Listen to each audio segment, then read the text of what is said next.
When I grew up, if you didn't live in my town, you did not give a shit about my town.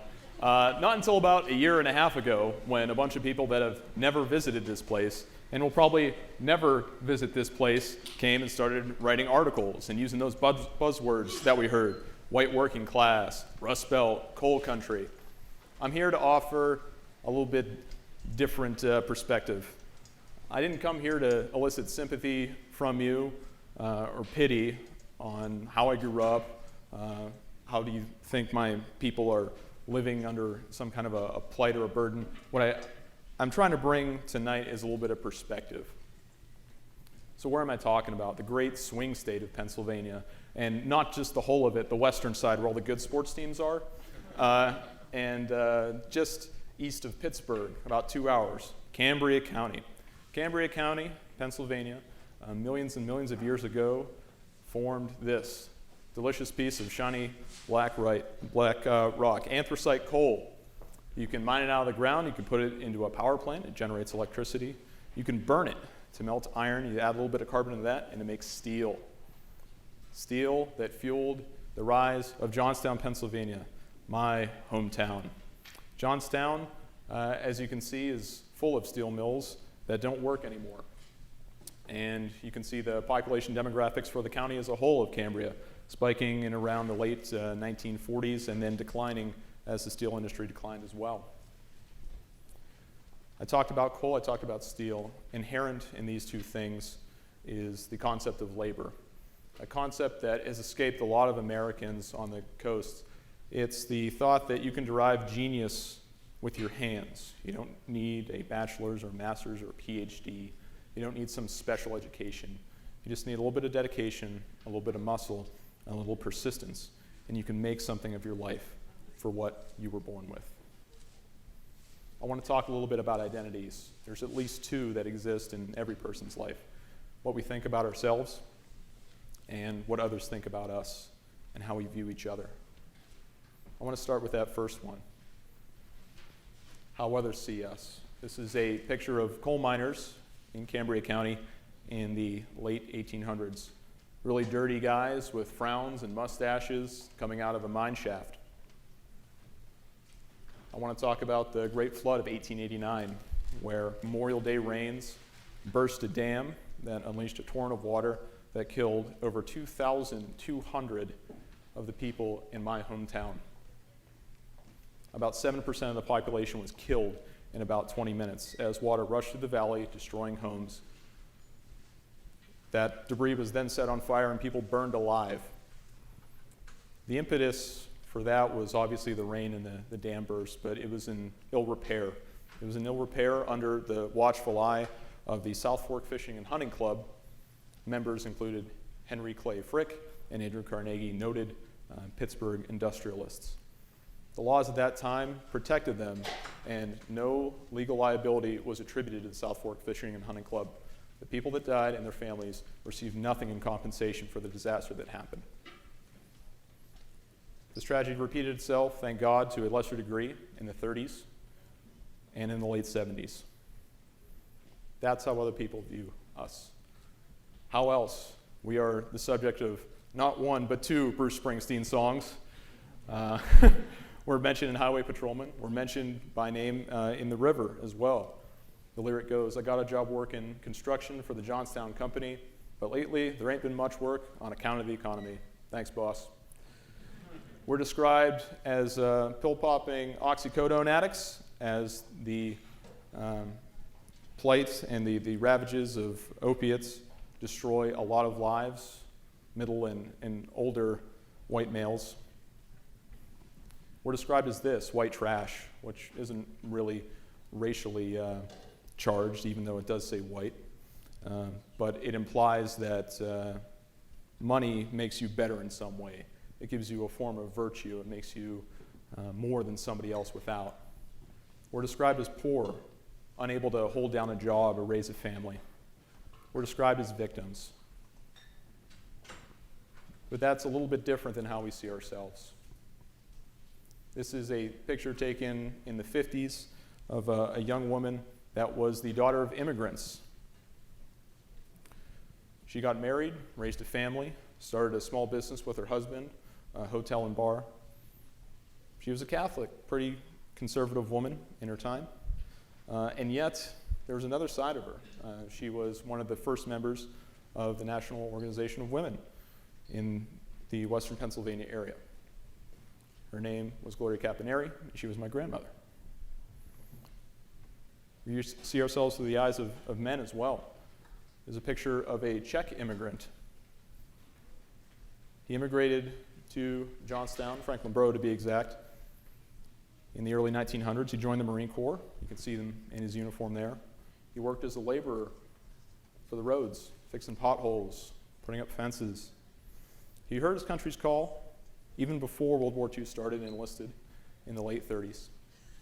And when that war did start for the United States in 1941, he was called to the Western Pacific, where he fought in many battles and was killed on a volcanic island just south of Japan. That would have been an unremarkable story, other than the fact that a couple of days before his death on that island, he was one of the subjects of possibly the most viewed picture in human history. People see this photo and they say, that's the flag raising in Iwo Jima. What inspiration, what composition, what contrast. People from Johnstown, Pennsylvania say, there's Mike Schrank, third from the left. He's from Johnstown. He's like me, and he's saving the fucking world. Now, I'd be remiss if I didn't use this stage to grandstand a little bit and put my own family on a pedestal. So I found a ridiculous picture of my dad. His name's Doug Mills, and what I call this picture is the blue-collar selfie. This was taken a couple of years ago when I told my dad what a selfie was. It's completely remarkable that this man has never sent an email, never owned a smartphone, doesn't know how to fill an Excel spreadsheet. But in spite of those things, as a union sheet metal worker, he was able to raise a family, a loving wife, 2 sons, but under really tough circumstances. This picture was taken in a hotel room in New Mexico. He had to fly from Pennsylvania to there to work for a couple of months, because that's the only job he could find, and only for a couple of months, and he was unemployed shortly after that. What's remarkable is the physical suffering that he went through. After a 10-year career in the Marine Corps, he became a sheet metal tradesman, like I said, and has bursitis in both shoulders. His knees don't work as well as they used to, and his right ankle is pretty shot.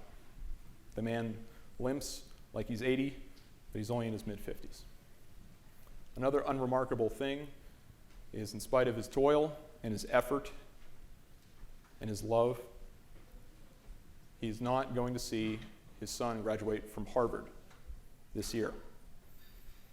I will be walking across the stage, but it's on a Thursday, and that's a work day, and there's a mortgage to be paid, and that, in his own words, is tough shit. We reject these labels. We accept other currents that describe us, the people that built America. We're working class. We're not poor. It's just tough. And we're forgotten by most of the other people in our own country. So as that as a backdrop, how do we view ourselves politically? Just as nuanced as how we view ourselves personally. Here's John Murtha, representative from Pennsylvania's 12th District, that held the seat for Johnstown from the 70s up until his death just a few years ago. He was a Democrat, pro-union, pro-labor, but had some conservative values. Generally pro-life, generally pro-gun, nuanced. How do we vote given that information? Well, not as nuanced as you might think. Here's presidential elections from 1932 till 88. The only time Cambria County voted for a Republican in that time frame was Richard Nixon in 72, when he campaigned on an anti-Vietnam platform. Holding fast to unions and labor was the thing. We go to more recent elections where Bill Clinton won handily over the incumbent H.W. Bush. Voss Pro also ran in that election on an trade protectionism platform, anti-NAFTA, where the other two frontrunners were pro-trade, free trade for North America. And we took note of this in the next election, where still the majority of the population of Cambria County voted for Bill Clinton, and Ross Perot only got 13% as opposed to the last election was 16. But if you look at the national averages, it was only 8%. He got that much more vote share because the unions understood what NAFTA, trade protectionism, could do. Fast forward a little bit, Al Gore, Mr. Inconvenient Truth, Mr. Anti-Carbon, but still a Democrat compared to George Bush, wins against them. Pretty astonishing. And then, for the first time since '72, Bush gets a win against Kerry in 2004. Why could this have happened? Could it have been the economy or something else? These pictures are unfamiliar to a lot of you in the audience, and perhaps they should be, because they didn't happen in your backyards. They happened in my backyard. That's the crater left by the crash of Flight 93 on September 11th, 2001, about a half hour from my house. That is the kind of fear that drives some voters to vote the way they do in times of distress and war. Bush was an incumbent, and he won. And then something interesting happened. John Murtha, our savior, the one that brings jobs into the community, calls us rednecks and racists, and the media picks it up and publishes us. He unfortunately still wins that election, but probably by the most narrow margin since he first ran in the 70s.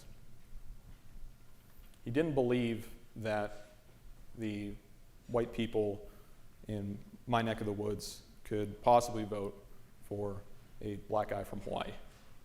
But then, in an area that's 93% that color, Barack Obama beats John McCain in Cambria County by a full point. Mr. White war hero, Mr. Vietnam, loses to a black guy from Hawaii. Weird. Why? Could it have been that President Obama's economic platform was a little bit pro-union, that he said he would look at renegotiating NAFTA? Maybe. And when he didn't renegotiate that trade deal, he gets beat by 18 points. And then it happens again to the Democrats a little bit more recently. Now, that's not to say that the NAFTA was the only thing that was driving this. Certainly, advances in technology and migration patterns. Maybe the people in Johnstown got a little bit more educated and moved away. Who knows? There's not one particular thing to blame. But maybe a factor is the unemployment. That blue bar that's very, very high, showing high unemployment in Cambria County compared to the United States average in red. That's from 1990 till about 2015. Pretty obvious who's got a better shot at getting a job. Maybe it was the household income. That was about $10,000 less in Cambria County than it was over in PA. So we had no choice?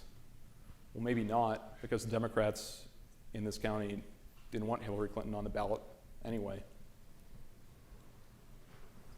So how do we vote? The way that most people do, in our best interest and that of our family. So what do we do now? Do we ignore these people? Do we silence them? I don't think so. I'd rather you prove me wrong. I'd rather what I said in the beginning of this talk, that you're never going to visit this place, is wrong. I want you to come visit. And although a plane flight to Pittsburgh and a drive to Johnstown isn't going to heal every wound and cure every ill, it's a step in the right direction to making that more perfect union that we heard about when I was growing up in my town, and that you heard when you were growing up in your towns. Thank you.